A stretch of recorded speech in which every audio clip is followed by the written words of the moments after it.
If you had to line all the apostles up, I get the vibe that for you, Paul is the cornerstone of the whole story.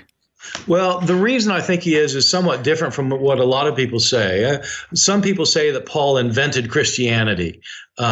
And that can't be true because Paul was persecuting Christians before he became a Christian. And so if he invented Christianity, he would have had nobody to persecute. So that's not right. And it's not right that he invented the idea that Jesus' death and resurrection brought about salvation, because that's what Christians were saying before him.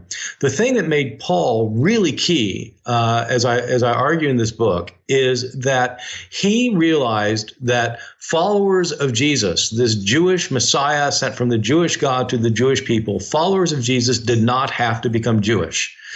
You could be a converted pagan and believe in Jesus and in the God of Jesus, but you didn't have to adopt the ways of Judaism.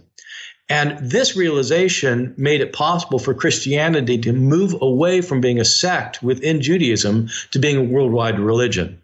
And if that hadn't happened, then Christianity would have ended up with the kind of historical significance of other Jewish sects. And they'd be as historically significant as the Sadducees or the Essenes, which are groups that are important for historians of ancient religion, but they're not exactly the sorts of things people worry about these days. And so he made it possible for Christianity to become what it did, which is the dominant religion of the empire. If the Gospels of the New Testament were written long decades after the death, the written death of Jesus Christ, we're not talking about reporting.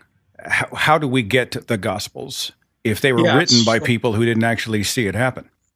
Well, so what you do, historians do the same thing with the Gospels as they do with any other book. If they want to talk about, any figure in Roman history, for example, if they want to talk about Pompey, for example, or Crassus or Brutus, they look at what kind of sources are available. And sometimes for ancient people, we have contemporary sources, but more commonly, we have sources that are decades or even centuries later.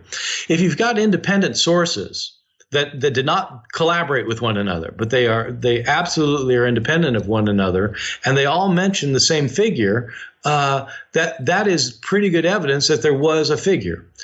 With the Gospels, we have Matthew, Mark, Luke, and John, and Matthew, Mark, and Luke all use some of the same sources, but usually scholars typically isolate 4 different sources behind Matthew, Mark, Luke, and John, behind Matthew, Mark, and Luke. 4 sources, and they isolate 3 or 4 sources behind the Gospel of John.